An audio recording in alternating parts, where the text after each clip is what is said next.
This episode is brought to you by Microsoft Azure. Turn your ideas into reality with an Azure free account. Get everything you need to develop apps across cloud and hybrid environments, scale workloads, create cloud-connected mobile experiences, and so much more. Discover what you can create with popular services free for 12 months. Learn more at azure.com. That's AZURE.com.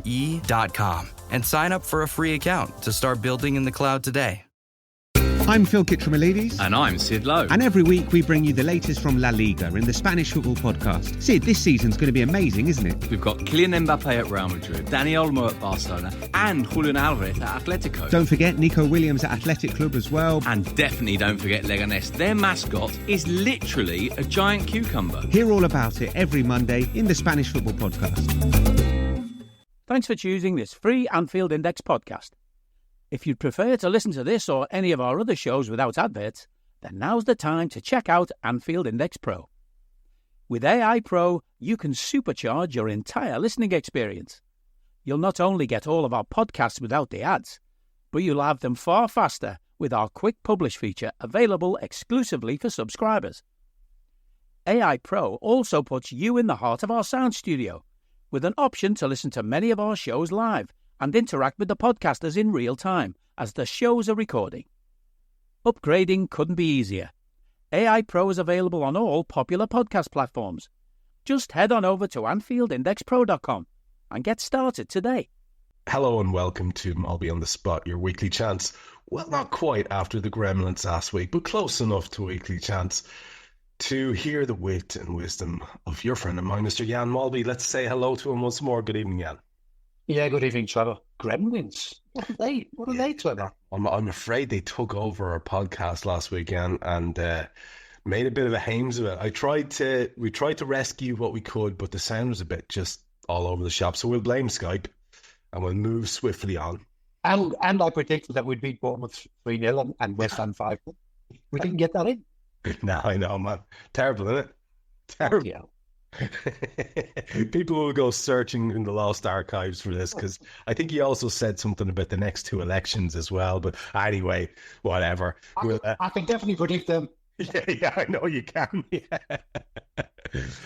So here we are, well into the season now. It feels as if we've really got our feet under us. And last time we spoke, we were reflecting on what had gone pear-shaped at Nottingham Forest after the international break. Since then, we've had a couple of very good results on the bounce, and it feels as if we're back to whatever rhythm we were in before, which is very heartening. I particularly enjoyed the league win, but I also enjoyed the cup win for what it was. I didn't have to work it. One of the few games I'm just sitting with a laptop in front of me, so that was nice. Didn't have to do a show afterwards because Guy was in the chair for that one, so that was nice. So these are they feel like a free hit for me. I'm not as high on the cup this season. I don't have any particular dog in that fight, apart from the fact that I wouldn't have been bothered if we'd gone out. But I'm anxious, and people only want to hear what you think. I mean, the cup win during the week, possibly a little bit stronger than we've looked in recent history, but only because we've sold all our kids and the squad is quite deep now, yeah. Yeah, no, absolutely. We were quite interested in seeing what he would do, Arneslot, in terms of team selection. But you are spot on with the youngsters, that even some of the youngsters who played in the final last year, later on against Chelsea, are no longer at the club. So, yeah, we had to be fairly strong. In the end, we ran out convincing winners. There was a spell at the time when we were leading 2-1 and West Ham were having a little bit of a go, and you thought they get themselves back in it. But once we scored the third one and then the red card came, and then it was pretty straightforward. And so, but, Trevor, winning another game, 5-1, isn't it? That's a big score against a fellow Premier League club, isn't it? And so it's all just feel-good fact. And we're doing this show on Friday, the day before the Wolves game, and I've just been over to Liverpool this afternoon, and there's now a feeling, isn't it, that people, first couple of games, people always go, yeah, well, it's only the first couple of games, and Ipswich and Brentford. But I think people are just looking and thinking, it looks quite good. It's solid. There's a bit more structure to our defensive shape. We're not as vulnerable as maybe we were under Jurgen. And so I think there's a lot of people slowly warming to the task. Although you have to say, and this is also part of it, isn't it? The fixture list has been pretty kind to us, but that's allowed, isn't it? Well, absolutely. We can. It's one of those cliches. You can only play who you're up against, and we can only go off those performances and assume that we will be able to replicate them in slightly bigger games. However, we did have a lovely sort of, let's say, signifier of the standard elsewhere, the standard we need to attain, the standard we need to rise to or surpass in the Man City Arsenal game. And it'd be silly if we didn't have a little bit of a word about that. I saw people in the aftermath talking about this festival of football. Several outlets had tweets talking about how it was one of the greatest games in Premier League history. And I really felt, wow, I guess my football knowledge is a lot less than I thought it was. And then I realised, no, they're just idiots, because honestly, Jan, that second half in particular, I can see it being interesting from a sort of a training exercise point of view. But in terms of it being an entertaining football match, somebody once described matches between Chelsea and Liverpool back in the Rafa era as being like something like shit on the end of a stick. I didn't see any great thing to be inspired by in that second half. One team supposedly throwing the kitchen sink out at the other team, supposedly defending heroically. I didn't really have any great shares in it. But again, interesting your take, man. What did you come away thinking about both teams and, first of all, the game itself? Yeah, I think obviously because Arsenal went down to 10 men in the first half, and then what gave Arsenal a real chance to reorganise themselves was that it was right on half time. So he gets them inside. Arteta's just gone, listen, we're winning 2-1. We're going to defend with everything we've got and see how far it gets us. We don't have to come out. We don't have to be brave. I heard the Manchester City players come out after and say Arsenal never came to play. I agree to a certain extent, but Arsenal came to win. And I think that was almost kind of the thing that City doesn't like, because if you saw some of the behaviour of the City players at the end, the way they're stomping about and going, how dare they play that way? And I have to say that had I been a neutral. So it was fascinating I don't know if fascinating is the right word, but it was a different game to commentate on. Because in the second half, there was nothing happening. Arsenal defended with a back six and three in front, and City are just going from side to side to side. So not a great deal happened. But I can imagine if you're an Arsenal fan and City fan, you'd be sitting at home almost biting your nails, because it was intriguing in terms of that. But in terms of, free-flowing festival football, it certainly wasn't. But what adds to it all is that you get the ending that you get with a late equaliser and Haaland throwing the ball at one of the Arsenal players, and then there was the shenanigans on the touchline and whatever, so it's difficult. City, I was also there in the week against Inter, and we always make this mistake is going, I'm not quite sure, but I'm just not quite sure. I'm not quite sure they are as strong as they've been previously, and Arsenal. It's kind of listen, Trevor, we would be delighted with having Villa, Spurs and City away and taking 7 points. We'd have been delighted with that, because that's a good haul in whatever way you look at it. But I'm also looking and thinking, what do I expect from a team who can win the Premier League? Do I expect a little bit more? They didn't have much of the ball against Villa, didn't have much of the ball against Spurs. They didn't have the ball at all against Manchester City, So I know there's different ways of winning, There's many different ways of winning, isn't there, Paul?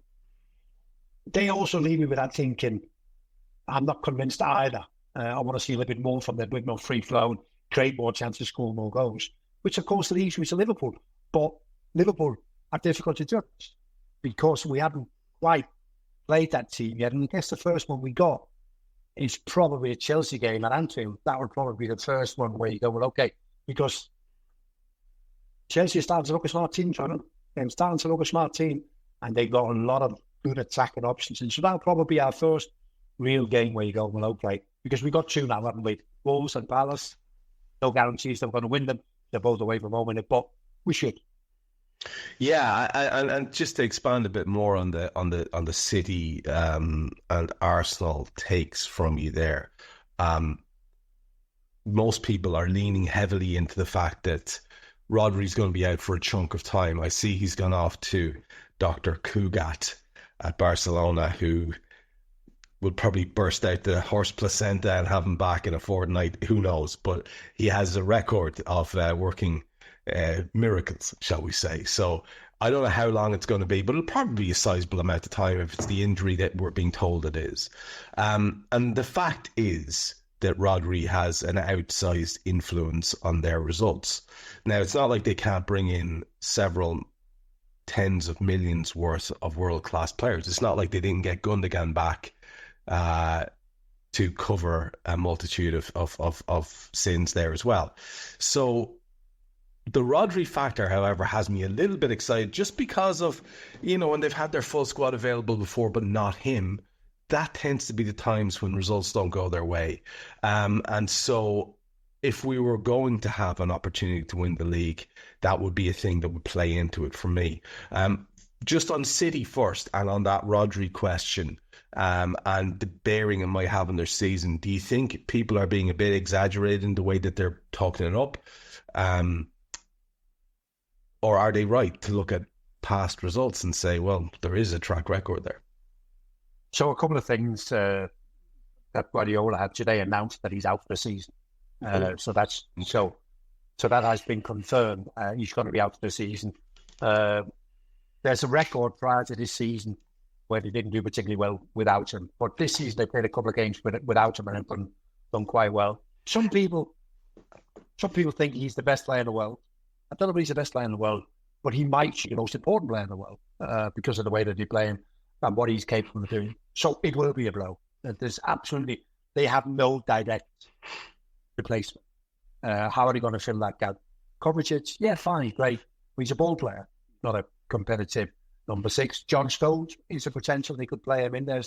And you just mentioned Gundogan, back from Barcelona, which was never the plan. It was only because Gundogan wanted out of Barcelona. Can you imagine if they wouldn't have had him back?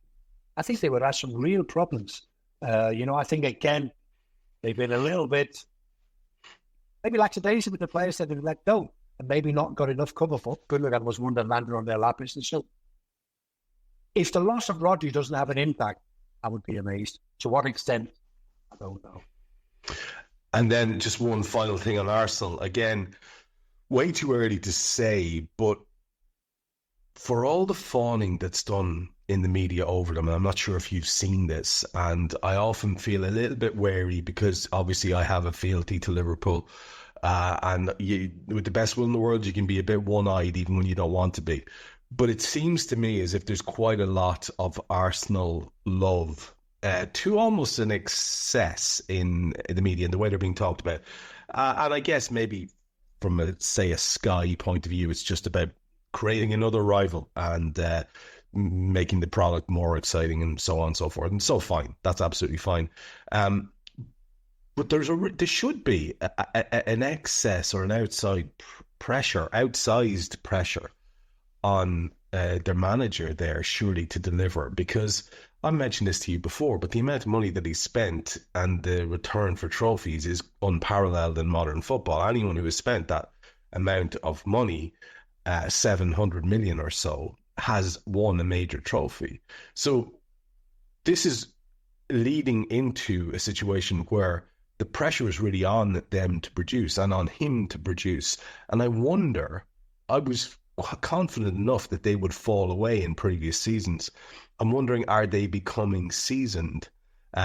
Is that inevitable, Jan, for a team that's building slowly under a manager and a consistent voice? Can I rely on that? Chances are they'll fall away again and bottle it, in inverted commas. Or would you be fearful that actually they will probably start to build and this might be the year for them? Well, obviously, there's a lot of stats that tells you that they've been very impressive. I mean, in 2024 alone, unbeaten away from home, hardly ever conceded any goals. So in terms of that, they're all where you need to be. But also, as we know, it requires a lot of points to win the Premier League. It requires a lot of points. And after 5 games, wherever we think they've dropped 4 already. So that is too many over 5 games. You can't afford to keep dropping 4 points. I'm not suggesting that they're going to. So I just don't know. The thing with the media, Trevor, and I was at the game on Sunday, and it was the first thing we did after. We were trying to paint the picture of a new rivalry. We were comparing it to Arsenal and Manchester United early this century. Have we got this kind of thing back? Are we already looking forward to the rematch at the end, when that is, April or whatever? So it is kind of born out of desperation. We're also desperate for somebody else to win the Premier League, apart from Manchester City, isn't it? And also, I guess, for a lot of people, Manchester City is a little bit the black sheep at the moment, aren't they? Because of the ongoing court cases and everything else, isn't it? So probably the reason that there probably isn't a lot up for Manchester City right this moment in time. And I do think, Trevor, it would be tremendous if we could get another champion. If it could be Liverpool or Manchester or Arsenal, we could get somebody else to win that title. But I have to be honest, I don't know about Arsenal. As I said before, them 3 away games and 7 points, that's very impressive. But I just need more from the team that might win the Premier League. I need them to play better football, create more chances, score more goals. I don't need a VPN. I've got nothing to hide. This is what I used to tell myself before I hooked up with LibertyShield.com. Not only is my home internet now fully encrypted, but I can now access all the websites I want, whenever I want, and do so from absolutely anywhere. As a Liverpool fan, I love to know I can now watch every match, regardless of whether it's on UK TV or not. My Liberty Shield VPN makes sure nothing is blocked and guarantees me super fast streaming speed throughout that match.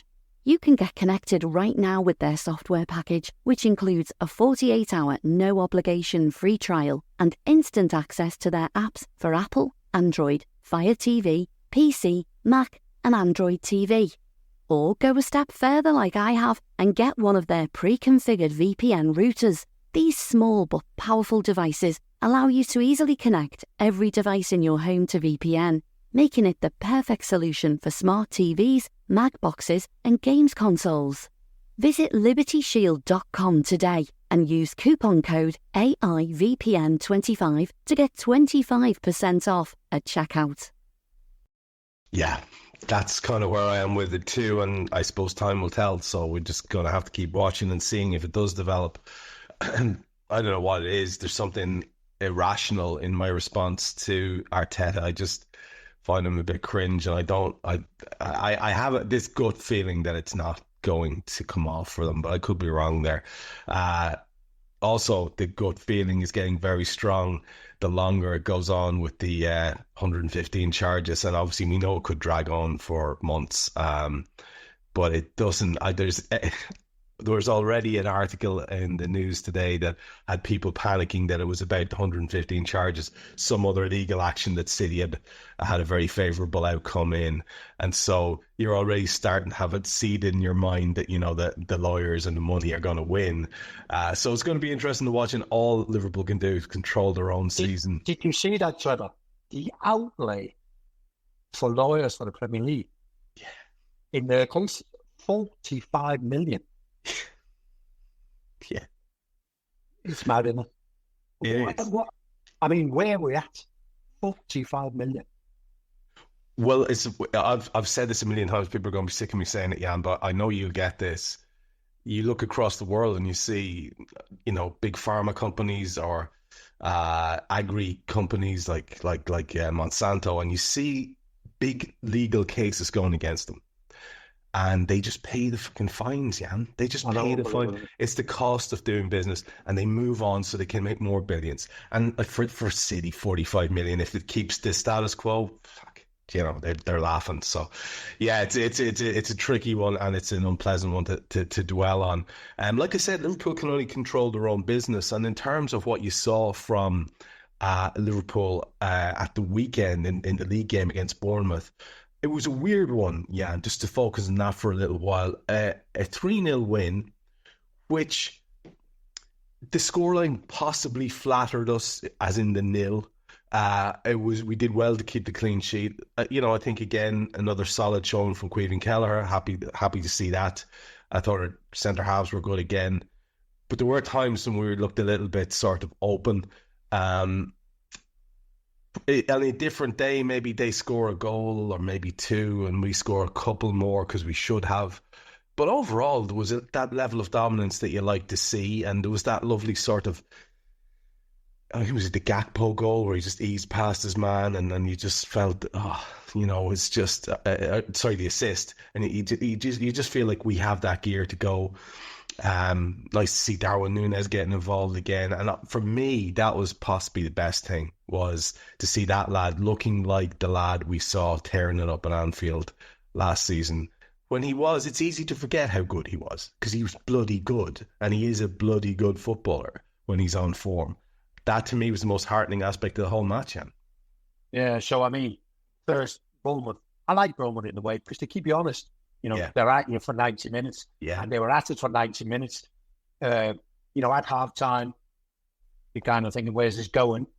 But they'll keep going, and maybe some people are disappointed that they didn't go 4, 5, and 6. But it wasn't that kind of a game.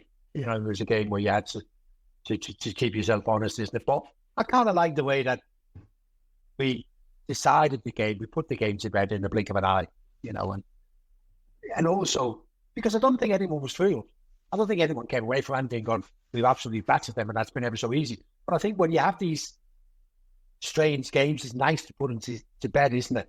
Well, this is, even though they keep going and they might get one or whatever, but 3-0, they won't come back from that. And so, I thought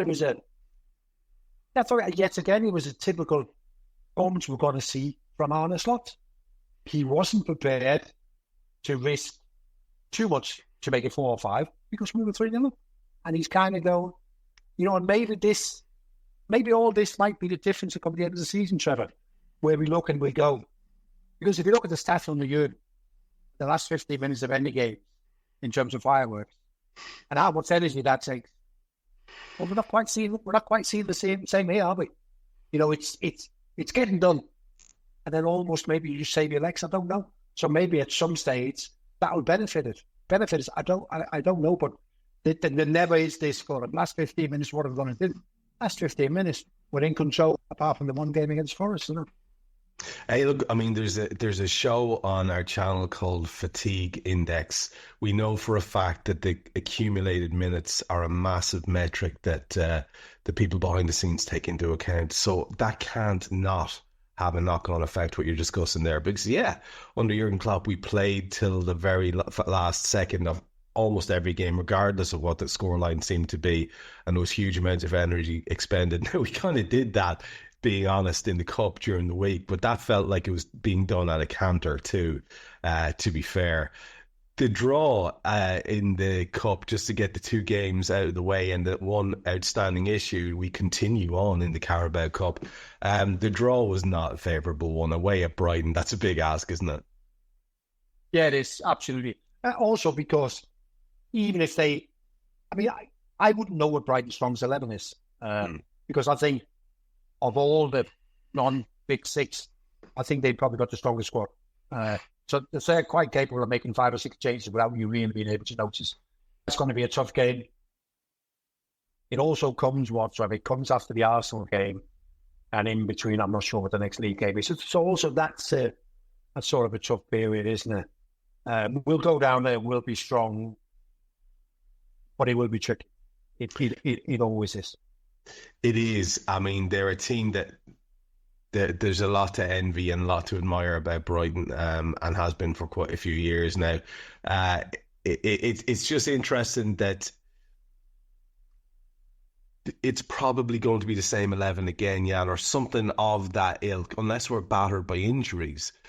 So you start to get a feel like if we can get past Brighton, some of the teams that are going out and all the rest of it, Jesus, we could be on another run here. And I know a lot of people, just to bring it back to the question I was asking you at the start, or the topic I started up at the start, a lot of people are questioning the sense of getting involved to a huge extent in the Cups. We saw Pep Guardiola being really clear about how we won't waste energy on this competition.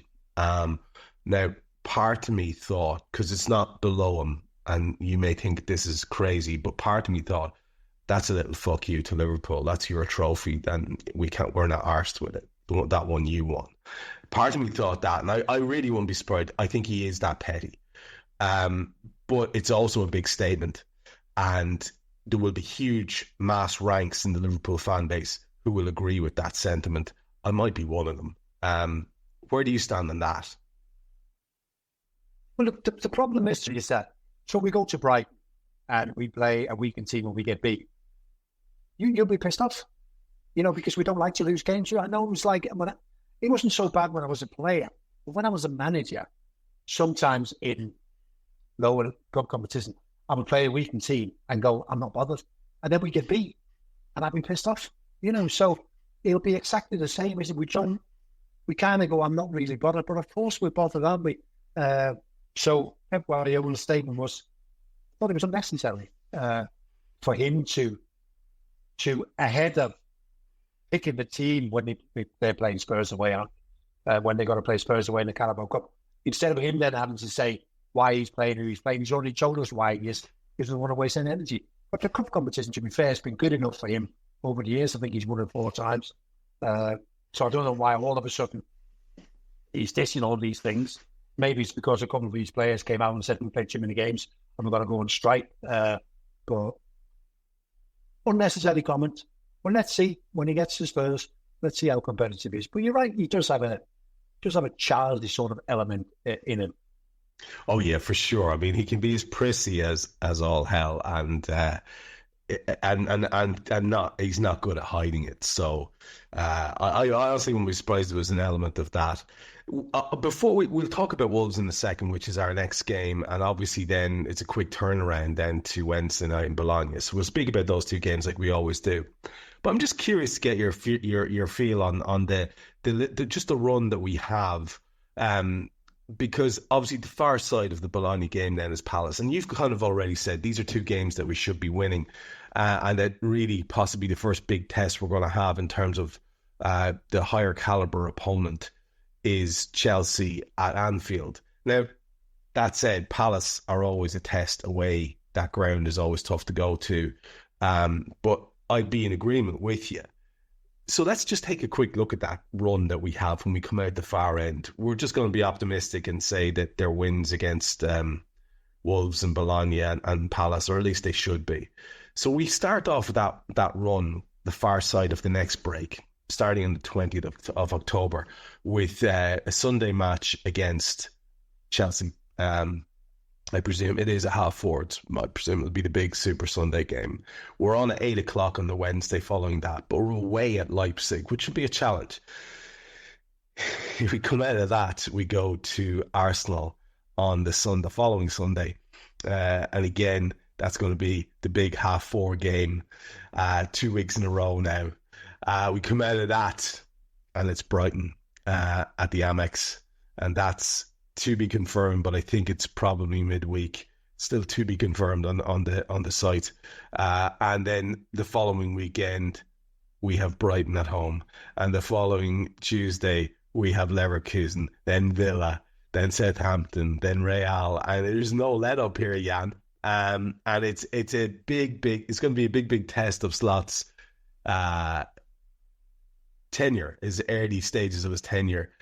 Is it unfair to dismiss the really good signs that we've had so far as not indicative of what it's going to be?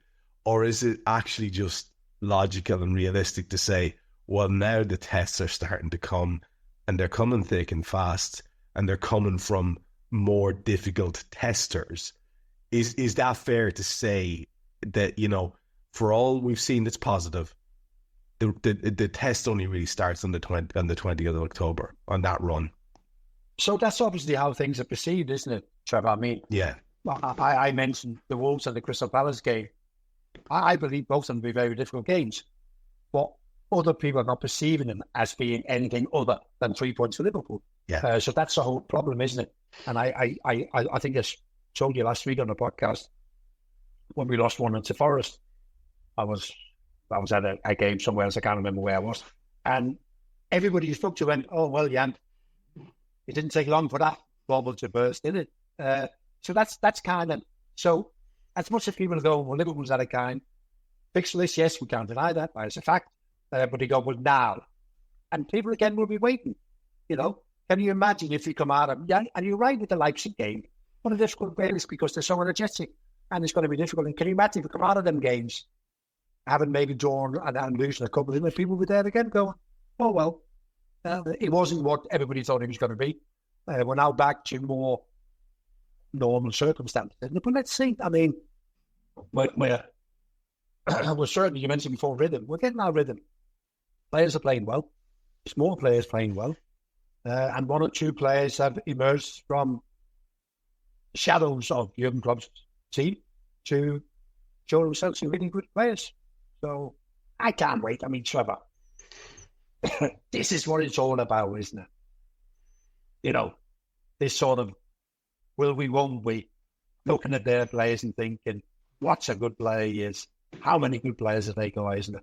Let's go to work, and the satisfaction, when you do win these games, it's almost like sometimes as a player, yeah, of course, you want to win 4 or 5-0, but you do get a little bit bored sometimes, and you kind of look forward and go, come on then, today is the big day. And they're also the days that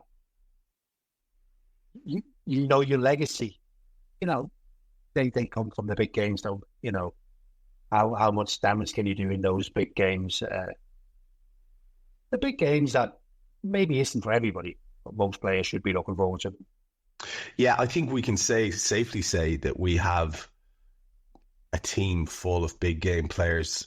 We look at the renaissance of Luis Diaz on Slot's watch.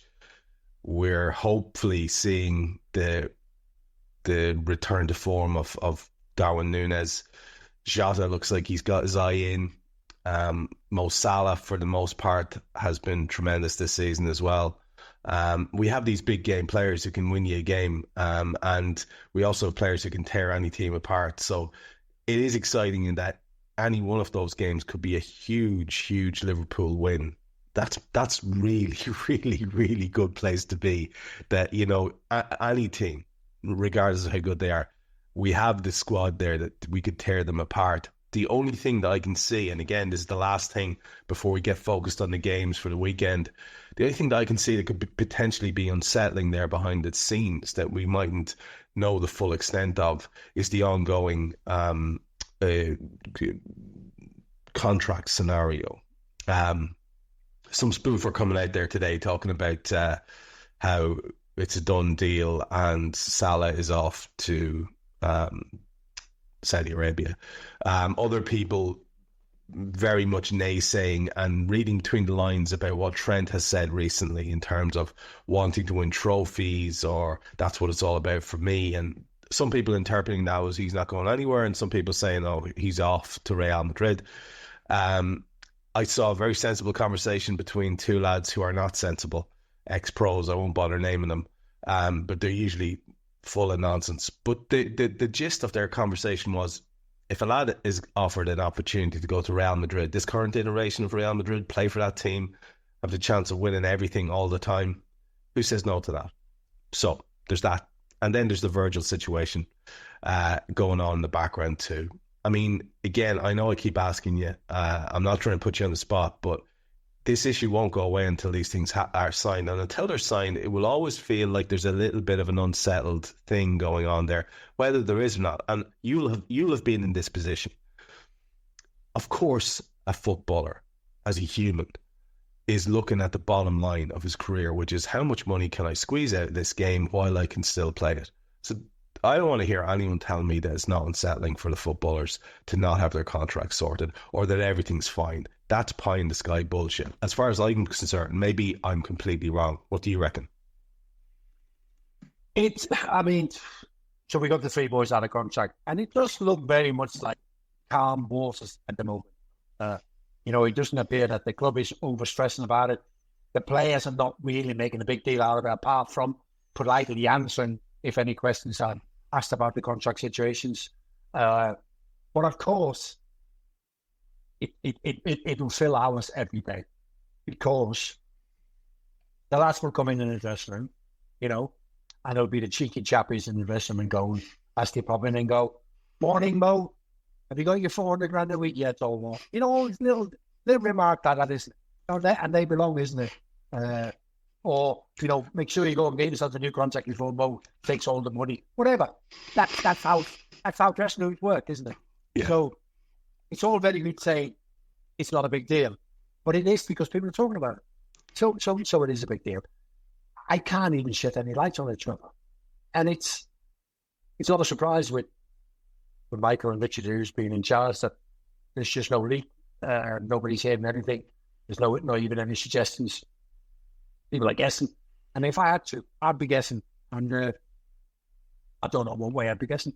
If I had to guess how many of the 3 players will still be Liverpool players come what the new season.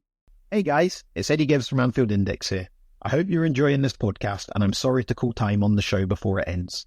In the current climate, it's tougher than ever before to offer podcasts for free. At Anfield Index, we produce over 75 free shows every month, which I'm confident is unparalleled in the LFC sphere. Whilst we'd love to offer everything for free, the production costs now make this impossible. That said, we don't want to follow the model of other channels and lock all of our content behind a paywall. So what we've decided to do is to continue offering every show for free, but cut that offering to 30 minutes on our longer shows. So to get all of our shows in full and enjoy the best of everything we have to offer, we really hope you'll consider supporting the channel and signing up at AnfieldIndexPro.com.